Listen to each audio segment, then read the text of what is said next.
Dobrodošli na kanal. Prijavite se, klik na subscribe.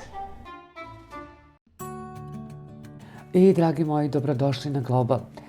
Ako to već niste, prijavite se na kanal, klik na subscribe, klik na like, klik na share. Nemojte da zaboravite ni zvonce. A dok vi to sve isklikćete, da vidimo koja je to najnovija informacija. A najnovija informacija jeste da je Marko Mirković konačno otkrio pravi razlog raskida sa Lunom Đogani.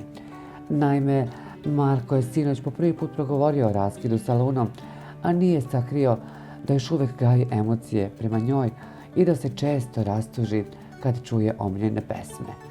Sa Gagijem sam super, ali da ulazim u detalje oko raskida sa njom i tako dalje, ne. Njemu je najbitnije da smo mi ostali u korektnim odnosima.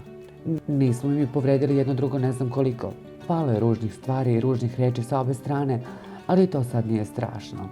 Kao što je početak bio lep, tako i kraj mora da bude donekle sa malo gorčine. Teže sam podnosio raskid napolju nego ovde, iskren da budem. Jutro sam se malo rastužio kad je režija puštala neke pesme, rekao je Marko.